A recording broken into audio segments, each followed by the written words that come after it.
नमस्कार दोस्तों आज के इस वीडियो में हम बात करेंगे क्रिमिनल प्रोसीजर कोड के अंदर trial of court of session की, यानी कि कोर्ट ऑफ सेशन कैसे ट्रायल लेता है।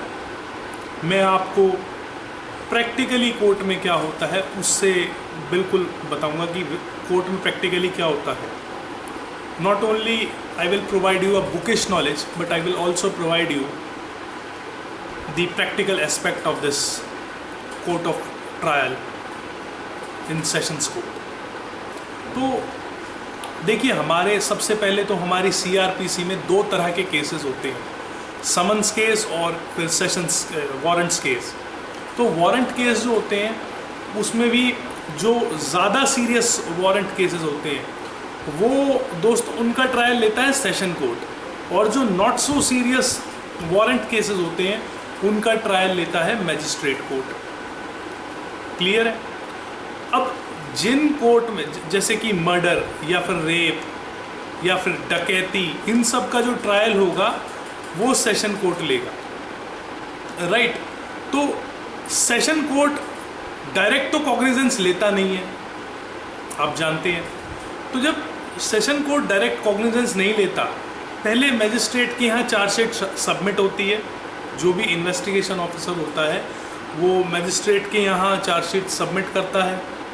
फिर जब चार्जशीट सबमिट करता है तो एक कॉपी एक्यूज़ को दी जाती है। एक्यूज़ को जो कॉपी दी जाती है फिर उसको 2-3 दिन बाद दोबारा एक शॉर्ट डेट दी जाती है। वो बेसिकली इसलिए दी जाती है कि एक्यूज़ ये देख ले कि इसमें जो इंडेक्स में डॉक्यूमेंट मेंशन है वो सब कुछ इसमें है। अगर नहीं है तो एक्यूज़ अपने काउंसिल के द्वारा कोर्ट में कह सकता है कि जी इसमें तो ये चीज़ नहीं है जी।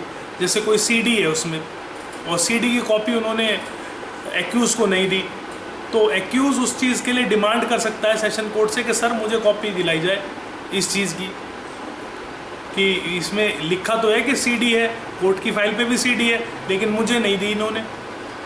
तो वो आप डिमांड कर सकते हैं, वो आपको कोर्ट दिलाएगा। ऐसे ही मेरे केस में क्या हुआ था दोस्तों, बहुत बार पुलिस क्या करती है कि जो सीन ऑफ क्राइम की फ़ोटोज़ होती हैं उसको पुलिस फ़ोटोकॉपी करा के आपको दे देगी एक्यूज़ को, but you have a right to demand coloured photograph. जैसी कोर्ट में लगी हुई है वैसी ही आप डिमांड कर सकते हो। क्यों? क्योंकि जो ब्लैक एंड वाइट फ़ोटोग्राफ होती है उसमें आपको दिखाई क्या देगा भाई? कोई मार्क, आप कोई जो एक्चुअल फ़ोटोग्राफ होती है उसमें आप बहुत कुछ देख सकते हो, कोई कोई हिटिंग का मार्क गाड़ी पे या कुछ भी, किसी भी तरह की चीज़, राइट। तो जो ब्लैक एंड वाइट फ़ोटो होती है उसमें उतना क्लियर नहीं होता जो फ़ोटो कॉपी करके पुलिस देती है। तो वो चीज़ आप कोर्ट से डिमांड करते हो, being a lawyer of accused and for correctly defending the accused in the case, right. तो अब केस जब वो चार्जशीट की फॉर्मेलिटी पूरी हो जाती है फिर सेशंस कोर्ट के लिए केस कमिट कर दिया जाता है, फाइल को सेशंस कोर्ट में भेज दिया जाता है। अब सेशन कोर्ट में फाइल आ गई, सेशंस जज साहब जो है वो ये इंश्योर करेंगे कि जो एक्यूज्ड है उसको कॉपीज़ पूरी मिल गई हैं, सब डॉक्यूमेंट उसको सप्लाई हो गई हैं। अगर उसके पास काउंसिल नहीं है, अगर एक्यूज़ के पास काउंसिल नहीं है तो उसको लीगल एड देंगे या अमाइकस उसको कोई कोर्ट की तरफ से लॉयर प्रोवाइड करेंगे, राइट। ये सब फॉर्मेलिटी जब हो जाएंगी उसके बाद CRPC का हमारा आज का जो डिस्कशन है, तो मेरे पास मेरा बेयर एक्ट है। उसके बाद सेक्शन 225 से पिक्चर स्टार्ट होती है। ये कहता है, in every trial before court of session the prosecution shall be conducted by a public prosecutor. यानी कि अगर आप कभी कोर्ट में गए हों तो आपको पता होगा कि एक सरकारी वकील हर कोर्ट में होता है, सेशन कोर्ट में तो ख़ास तौर से। Even in MM court there is a public prosecutor, उसे हम असिस्टेंट पब्लिक प्रोसिक्यूटर कहते हैं। लेकिन जो सेशंस कोर्ट में होता है वो पब्लिक प्रोसिक्यूटर होता है, वो ही सरकार की तरफ से केस करता है। कोई जो विक्टिम होता है, विक्टिम कभी प्रोसिक्यूशन नहीं करता। प्रोसिक्यूशन हमेशा जो किया जाता है that is by the state lawyer, क्योंकि जब कोई प्राइवेट ऑफेंस होता है तो हम समझते हैं कि वो ऑफेंस किसी प्राइवेट इंडिविजुअल के अगेंस्ट हुआ है, लेकिन जब कोई ऐसा ऑफेंस होता है जैसे कि मान लीजिए कि कोई ऐसा ऑफेंस है जिसमें कोई छोटा मोटा ऑफेंस है, उसको उसमें जो है ना वो प्राइवेट नेचर का होता है, उसको हम कहेंगे कि ये वो है इसमें पार्टीज़ अपने आप कर सकती हैं। जैसे कि चीटिंग का केस है, वैसे तो चीटिंग के cases they are state cases, but generally जहाँ कोई छोटी मोटी चीटिंग है, जैसे कि किसी ने सेल डीड करी कहीं कुछ, और उसमें फिर वो बंदा जो है कंप्लेंट फाइल कर देता है 200 की उसके अगेंस्ट, फिर उसको उसके बेसिस पे कोर्ट कॉग्निजेंस ले लेता है, जहाँ 156(3) की डायरेक्शन नहीं हुई बेसिकली, जहाँ पुलिस ने इन्वेस्टिगेशन नहीं करी, वो सब प्राइवेट नेचर के केसेस होते हैं, राइट। तो वो that is not the discussion today. तो फिर जो जहाँ भी सीरियस नेचर होगा ना केस का, जैसे मर्डर होगा, रेप होगा, वहाँ हमेशा स्टेट वर्सेस XYZ या जो भी मुलजिम का नाम होगा वो होगा, राइट। तो वहाँ उसका हो जाएगा वो, फिर जहाँ भी स्टेट केस होगा वहाँ पब्लिक प्रोसिक्यूटर कंडक्ट करेगा, प्राइवेट पार्टी नहीं करेगी। एट मोस्ट वो क्या कर सकता है कि वो पब्लिक प्रोसिक्यूटर को असिस्ट कर सकता है, जो उसका काउंसिल है, जो भी विक्टिम का काउंसिल है, वो एट मोस्ट पब्लिक प्रोसिक्यूटर को असिस्ट कर सकता है। कोई एस्पेक्ट जो वो बताना चाहे वो बता सकता है, राइट। बस इतना ही उसका रोल हो सकता है। Now there is an opening case of prosecution when the accused appear or is brought before court in pursuance of commitment of case under section 209, the prosecution shall open his case by describing the charge brought against the accused and after stating by what evidence he proposes to prove guilt of accused. अब ये एक किताबी provision है, ऐसा court में नहीं होता। Court में सीधा बात आ जाती है सेक्शन 228 में। जब चार्जशीट आ जाती है ना कोर्ट में, तो जज साहब सीधा पूछते प्रोसिक्यूशन से, वो प्रोसिक्यूशन से जज साहब पूछेंगे क्या क्या रिकवरी है भाई, कैसे कैसे ऑफेंस करा, मतलब थोड़ा सा एक्सप्लेनेशन ले लेंगे और सीधा चार्ज फ्रेम कर देंगे। बीच में 227 भी दिया हुआ है, यानी डिस्चार्ज। डिस्चार्ज दोस्तों वो होता है कि जब किसी केस में ऐसा हो कि जज को ये लगे कि नहीं यार इस आदमी ने ऑफेंस नहीं किया, जो भी प्रोसिक्यूशन कह रहा है कि ये चीज़ें हैं इसमें फॉर इसने इन चीज़ों से इसने ऑफेंस किया है, वो बात जज को नहीं लग रही, like it is not convincing the जज, तो उसको जज डिस्चार्ज कर सकता है बिना केस चलाए। लेकिन ऐसा 99% केसेस में नहीं होता, चार्ज तो जरूर फ्रेम होगा। ऐसा ही मैं आपको एक प्रैक्टिकल एक्सपीरियंस बताता हूँ। मैंने एक केस किया, रेप केस था वो, दैट वाज, जज का नाम मैं नहीं लूँगा। उस केस में क्या हुआ कि लड़का लड़की ने बाद में शादी भी कर ली, ठीक है, और वो 17.5 साल की लड़की थी, और उस पर जो है ना उन्होंने पॉस्को लगा के और 376 लगा, पॉस्को शायद तब नहीं आया था, 376 लगी हुई थी, राइट। पॉस्को आ गया था, यस इट हैज़ कम, तो उसमें पॉस्को भी लगी हुई थी और 376 भी लगी हुई थी। उसका चार्ज फ्रेम करके उसको बंद कर रखा था कोर्ट ने। मैंने कहा सर इनकी शादी हो गई और इनको दे आर लिविंग टुगेदर, इनका एक बच्चा भी हो गया, ठीक है। जज साहब ने क्या कहा कि सर मैं चार्ज तो फ्रेम करूँगा, अगर मैं चार्ज फ्रेम नहीं करूँगा डिस्चार्ज कर दूँगा तो हाई कोर्ट से हमारे ऊपर बात आ जाती है। तो मैं कहा सर कर दो चार्ज फ्रेम, जब अपने मन बना ही लिया करने का। तो ऐसे केसेस में क्या होता है कि बेल दे देते हैं वो, और फिर चार्ज के बाद लड़की को हॉस्टाइल करा देते हैं और फिर बरी कर देते हैं। बट डिस्चार्ज का तो बहुत रेयर चांस होता है कि कोर्ट किसी को डिस्चार्ज कर दे। फिर कोर्ट चार्ज फ्रेम करती है। तो चार्ज फ्रेम करने का क्या प्रोसीजर होता है कि अब जैसे प्रोसिक्यूशन से कोर्ट ने दलीलें ले ली, ठीक है, कि प्रोसिक्यूशन को क्यों लगता है कि भाई चार्ज फ्रेम होना चाहिए। फिर इसी तरह से जो एक्यूज़ का लॉयर है उससे कोर्ट पूछे कि भाई आपको कुछ कहना है इस चीज़ के बारे में, तो वो कहेगा ऑब्वियसली कि जी मेरा कोई रोल नहीं है and I have been falsely implicated. इस तरह से वो अपनी कुछ दलीलें देगा। बट फिर जब प्रोसिक्यूशन ने 2-3 चीज़ें दिखाई है, जैसे कि रिकवरी दिखाई है, गन दिखाई है, नाइफ दिखाया है, कुछ भी दिखाया है, तो अब प्रोसिक्यूशन के पास प्राइमा फेसी तो केस बनता है। तो उस प्राइमा फेसी केस को भाई मैटर प्रूफ तो ट्रायल में होगा ना, फिर कोर्ट फ्रेम कर देगी चार्ज और उस एक्यूज को बता देगी भाई आपके अगेंस्ट ये चार्ज फ्रेम कर दिया गया। तो let us see section 228। If after consideration and hearing the aforesaid, the judge is of opinion that there is a ground for presuming that accused has committed an offence is not exclusively triable by the court of session, he may frame a charge, may है, ठीक है। Court को लगता है कि सिर्फ ये case ऐसा नहीं है जिसमें सेशंस कोर्ट की एक्सक्लूसिव जुरिस्डिक्शन हो, तो वो उस केस में चार्ज फ्रेम करके भेज देगा नीचे CMM के पास, यानी चीफ मेट्रोपॉलिटन मजिस्ट्रेट के पास, और फिर वो उसे सुनेगा, राइट। तो यहाँ मे प्रिजम्पशन, खुद भी सुन सकता है वो। he may frame a charge against the accused and by order transfer the case for trial to the CJM or other judicial magistrate of first class and direct the accused to appear before him on such date as he deems fit, and thereupon such magistrate shall try the offence in accordance with the procedure of warrant case instituted on police report। फिर वो magistrate उसका trial लेगा।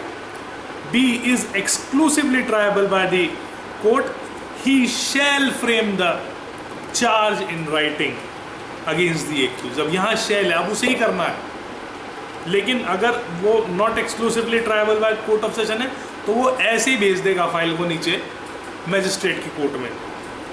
Where the जज frame any charge under clause B of subsection 1, the charge shall be read and explain to the accused and accused shall be asked whether he pleads guilty of offence charge or claims to be tried. अब यहाँ जब court ने उसके against charge frame किया तो court को ये उसको बताना है कि जी आपके ऊपर क्या क्या धाराएं लगाई गई हैं।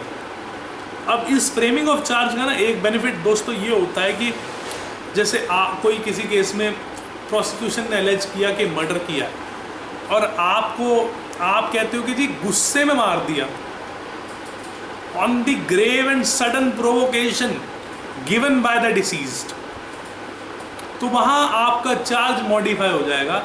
it would not become culpable homicide amounting to murder, but it would become culpable homicide not amounting to murder, right. तो ये थोड़ा सा चार्ज का फ्रेम का आपकी इतना आप करा सकते हो कि आप जो फ्रेम आपके एक्यूज के अगेंस्ट होना है आप अच्छी दलीलें दे के उसको थोड़ा कम करा सकते हो, डिग्री ऑफ ऑफेंस को कम करा सकते हो, right.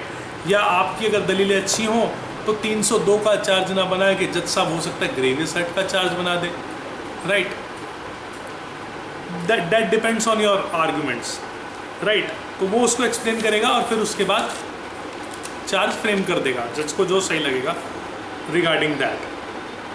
Now conviction on the plea of guilty, if accused pleads guilty he shall record the plea and may in his discretion convict him देयरऑन।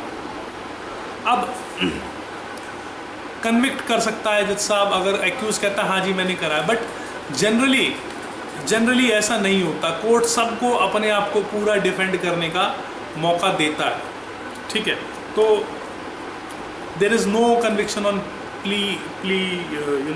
Conviction plead guilty in court, everybody says that I am not guilty. Now date for prosecution evidence, जब जिस दिन charge frame होगा उसी दिन फिर evidence की date दे दी जाएगी आपको, फिर आपको जज साहब बता देंगे भाई ये विटनेस आएंगे, आप अपनी क्रॉस एग्जामिनेशन तैयार कर लीजिएगा। फिर उसके बाद सेक्शन 231 दोस्तों, on the date so fixed the जज shall proceed to take all such evidence as may be produced in support of prosecution. The judge may in his discretion permit the cross examination of any witness to be deferred until any other witness or witnesses have been examined, or recall any witness for further cross examination। अब मान लीजिए कि किसी case में क्या है कि जो नाइफ से मर्डर हुआ, अब उसकी FSL रिपोर्ट नहीं आई, तो एक विटनेस कोर्ट में आया, he is an I witness, right, या वो किसी भी तरह से उस चाकू से वाकिफ है, जिस दुकान से चाकू खरीदा गया वो दुकानदार है। अब उस चाकू के बिना, उस नाइफ के बिना कैसे खत्म होगा क्रॉस एग्जामिनेशन, है ना। तो उस केस में क्या होगा कि कोर्ट डेफर कर सकता है, कोर्ट के पास ये पावर है कि किसी भी कारण से कोर्ट डेफर कर सकता है। जैसे केस प्रॉपर्टी अवेलेबल ना हो, जनरली इसी ग्राउंड पे कोर्ट में क्रॉस एग्जामिनेशन डेफर होती है कि केस प्रॉपर्टी किसी कारण से नहीं आ पाती, राइट। तो उस केस में कोर्ट के पास पावर है कि कोर्ट डेफर कर देगा उसको, राइट। अब इसमें एक चीज़ और है, जो रिकॉर्डिंग ऑफ एविडेंस होती है वो कैसे होती है। जब रिकॉर्डिंग ऑफ एविडेंस होती है तो या तो जज के पास पावर है कि वो खुद कर सकता है क्रॉस एग्जाम, जो भी रिकॉर्डिंग हो रही है एविडेंस की। तो CRPC में प्रोविज़न है, आई गेस सेक्शन 276 है इसके रिगार्डिंग रिकॉर्डिंग ऑफ एविडेंस। उसमें क्या होता है कि या तो जज साहब खुद रिकॉर्ड करेंगे जो भी विटनेस कह रहा है, या फिर उनकी डायरेक्शन पे उनका स्टेनो करेगा। तो कोर्ट में 99% स्टेनो ही करता है। यहाँ सामने वाली चेयर पे स्टेनो बैठा होगा जज साहब का, कोर्ट का स्टेनो, यहाँ डिफेंस लॉयर, बीच में विटनेस, और नेक्स्ट चेयर पे प्रोसिक्यूटर। तो प्रोसिक्यूटर जो भी अपनी उनकी है वो करेगा, फिर उसके बाद आप क्रॉस एग्जामिनेशन करेंगे। तो सामने कंप्यूटर पे रिकॉर्ड होती है, सामने की एक स्क्रीन जो है वो it is facing towards the accused या टुवर्ड्स द डिफेंस लॉयर। उसमें आप देख सकते हैं क्या हो रहा है और आप वो अपनी रिकॉर्ड करा सकते हैं। फिर उस पर साइन होते हैं विटनेस के, कंसर्न्ड विटनेस के। इसी तरह से सारे विटनेसेस की एविडेंस रिकॉर्ड होती है, राइट। अब जब इन सारे विटनेसेस की एविडेंस रिकॉर्ड हो जाती है और जज साहब को ये लगता है कि जी बनता नहीं है केस, या जो प्रोसिक्यूशन है वो it has failed to prove its case, prosecution अपना केस प्रूफ नहीं कर पाई, तो वो क्या करेंगे, उसको एक्विट कर देंगे तभी। जैसे कि एक मेरे केस में क्या हुआ था दोस्तों, रॉबरी का केस था। उसमें जो विक्टिम था वो पहली डेट पे आया एंड ही सेड मेरे साथ कुछ नहीं हुआ। जज साहब ने उससे पूछा आपके पास कोई दबाव है, कोई प्रेशर है, कोई आपको थ्रेटनिंग की है, तो क्यों आप ऐसा कह रहे हैं कि आपके साथ कुछ नहीं हुआ। वो बोला नहीं मेरे साथ कुछ नहीं हुआ। उसको पूछ लिया सब कुछ। जब जज को अपनी सेटिस्फेक्शन हुई कि भाई ये वॉलंटरली अपनी मर्जी से कह रहा है कि इसके साथ कुछ नहीं हुआ, तो फिर कुछ नहीं हुआ, फिर कोई क्या कर सकता है। फिर उसकी स्टेटमेंट रिकॉर्ड करके सेम डे जज ने एक्यूज को एक्विट कर दिया, क्योंकि बाकी विटनेसेस का क्या रोल है, he is the key witness of the prosecution. अब वही कह रहा है मेरे साथ कुछ नहीं हुआ, तो फिर कुछ नहीं हुआ, ठीक है मान ली तेरी बात, छोड़ दो इसे, राइट। तो ऐसा होता है, तो एक्विटल कर सकता है कोर्ट अगर कोर्ट को ऐसा लगता है कि प्रोसिक्यूशन के एविडेंस है कुछ प्रूफ नहीं हो रहा है। अब आपको कोर्ट अपॉर्चुनिटी देगा डिफेंस की, entering upon the defence. Now this is section 233। When the accused is not acquitted under section 232, he shall be called upon to enter his defense and adduce any evidence he may have in support thereof। यानी कि अगर accused के पास कोई evidence है तो वो उसको अपने फेवर में ला सकता है। अब ये एक चीज़ आपको ध्यान रखनी है, ये प्री के पेपर में आ सकता है। If accused puts in any written statement, the judge shall file it with the record। आपसे प्री के पेपर में ये पूछ सकता है कि क्या accused रिटन स्टेटमेंट दे सकता है किसी केस में। एंड अंडर विच प्रोविजन, तो आपको ध्यान रखना है सेक्शन 233 सब क्लॉज 2 के अंदर एक्यूज को ये राइट है कि वो रिटन स्टेटमेंट दे सकता है। If accused applies for issue of process for compelling the attendance और ऑफ एनी विटनेस, यानी कि जो प्रोसेस होता है, यानी कि कोर्ट का जो समन वारंट जाते हैं, उसके लिए अगर वो अप्लाई करना चाहता है तो वो कर सकता है। द जज shell issue process under unless the जज shell issue process unless he considers for the reason to be recorded that such application should be refused on the that it is made for purpose of वेक्सेशन और delay और defeating the ends of justice. अब उसे लगता है कि जिस witness को बुला रहा है ना, वो कुछ उसके पास है नहीं विटनेस के पास बताने को सॉलिड, और ये सिर्फ ऐसे डिले करने के लिए बुला रहा है, तो जज साहब उसे रिफ्यूज़ कर सकते हैं। जज साहब कहेंगे तो खुद बुला, राइट। अब इसमें दो चीज़ें मैं और कहना चाहता हूँ दोस्तों। एक तो apart from prosecution witness and defence witness, court has also power to call court witness. अब जिसको प्रोसिक्यूशन ने गवाह नहीं बनाया और कोर्ट को ऐसा लगता है कि इस आदमी की गवाही ज़रूरी है for to come to a just decision in the case, तो उस केस में कोर्ट बुला सकता है उस व्यक्ति को जिसे कोर्ट को लगता है ज़रूरी, और उस व्यक्ति से प्रोसिक्यूशन का विटनेस और डिफेंस का विटनेस दोनों क्रॉस एग्जामिन कर सकते हैं, राइट। तो ये एक एक्स्ट्रा पॉइंट वो इसमें नहीं है, राइट।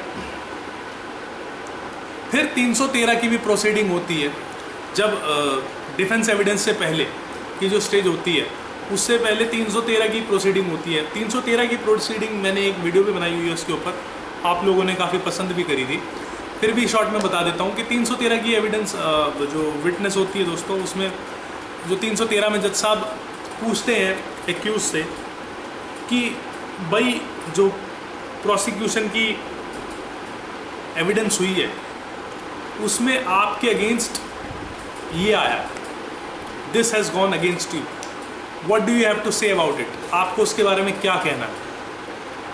अब उसकी मर्जी है, वो चाहे तो चुप रहे, चाहे तो गलत जवाब दे, उसको ना तो वो ओथ पे कुछ बोल रहा है और ना ही उसके लिए जज साहब उसे पनिश करेंगे। बट अगर गलत बोलोगे that goes against you, if you do not speak that gives an adverse influence against you, कि आपके अगेंस्ट होगी तभी आपने नहीं बोला, राइट। सो ये एक और पॉइंट है। जब ये सब प्रोसिक्यूशन की एविडेंस, डिफेंस की एविडेंस, जब ये सब कुछ खत्म हो जाएगा, तब आर्ग्यूमेंट्स की स्टेज आएगी। When the examination of witness for the defence is complete, the prosecution shall sum up his case and accused or his pleader shall be entitled to reply, provided where there is any point of law is raised by the accused or his pleader, the prosecution may, with permission of the judge, make submission with regard to such point of law. अब देखो, दो तरह के cases होते हैं, एक मतलब दो तरह के केसेस नहीं होते, दो तरह के जजेस होते हैं। एक तो ये होते हैं कि वो जजेस होते हैं जो कहते हैं कि वो सीधा ही डिफेंस को मौका देते हैं और वो प्रोसिक्यूशन से पूछते नहीं, वो मान के चलते हैं कि ये कन्विक्ट होना है ये बंदा, और वो ज़्यादातर कन्विक्ट करने वाले माइंडसेट के जो जजेस होते हैं वो होते हैं, वो सीधा डिफेंस को मौका देते हैं फाइनल आर्गूमेंट के लिए कि आप बताओ ऐसा क्या है गवाही में जो आपके फेवर में जाता है। वो अपनी बताएगा दलीलें और फिर जज साहब अपनी जजमेंट दे देंगे, राइट। अब दूसरे तरह के जज साहब जो होते हैं वो क्या करते हैं, वो प्रोसिक्यूशन से पूछते हैं भैया प्रूफ करो अपना केस, आर्गुमेंट दो मुझे, और फिर डिफेंस को पूछते हैं और दोनों से सवाल जवाब करते हैं। बहुत सारे जजेस पहली तरह के होते हैं, ज़्यादातर जजेस पहली तरह के होते हैं। Now section 236 about previous conviction, ये बेसिकली एनहांस्ड पनिशमेंट के लिए है सेक्शन। इसमें कुछ खास ऐसा है नहीं बताने के लिए। सेक्शन 237, तो मैं आपको ट्रायल का प्रोसीजर तो पूरा बता ही चुका हूँ कि जब वो हो जाता है उसके बाद फिर जज साहब अपनी जजमेंट लिख देते हैं। अगर डोमिनेशन या फिर प्रोबेशन पे छोड़ना होता है तो छोड़ देते हैं, नहीं तो फिर ऑर्डर ऑफ सेंटेंस के लिए रख लेते हैं। फिर उसमें मिटिगेटिंग फैक्टर्स पे और एग्रावेटिंग फैक्टर्स पे मिटिगेटिंग फैक्टर्स पे दलीलें देते हैं डिफेंस लॉयर, और एग्रावेटिंग फैक्टर पे दलीलें देते हैं प्रोसिक्यूशन। उसमें भी दलीलें दोस्तों देनी होती हैं डिफेंस लॉयर को ही, क्योंकि उसी को अपनी सज़ा कम करानी है। प्रोसिक्यूशन तो सिर्फ एक लाइन बोलता है, सर जी अगर जैसे मान लीजिए मर्डर का केस है तो सर जी फांसी दे दो, है ना। लेकिन अभी आजकल जैसे जो कोई केस रेयरेस्ट ऑफ रेयर की कैटेगरी में नहीं आता, तो जज साहब उसमें ऑटोमेटिक मान के चलते हैं उम्र कैद देने का। फिर आपसे पूछते हैं फिर कि भाई डिफेंस लॉयर से कि भाई क्या मिटिगेटिंग फैक्टर है, फिर आप बताते हैं कि जी यंग है, पहली फर्स्ट टाइम ऑफेंडर है, ये सब बातें इसमें होती हैं। Now last section 237, a court of session taking cognizance of an offence under sub section 2 of section 199, ये बेसिकली हायर अथॉरिटीज़ की जो डिफेमेशन होती है उससे रिलेटेड है दोस्तों। Shall try the case in accordance with the procedure of trial for warrant cases instituted otherwise than on police report before court of magistrate. बस वही है कि कंप्लेंट केस की तरह चलेगा। Provided that the person against whom the offence is alleged have been committed shall, unless the court of session for directs, be examined as witness। कुछ खास इसमें बताने के लिए नहीं है। तो ये कहने का मतलब ये है कि प्राइवेट केस की तरह चलेगा जो हायर अथॉरिटीज़ का जो डिफेमेशन होता है। दोस्तों उम्मीद करूँगा आपको ये वीडियो पसंद आएगा। वीडियो पसंद आ जाए तो लाइक करिए, एंड देखने के लिए बहुत बहुत धन्यवाद।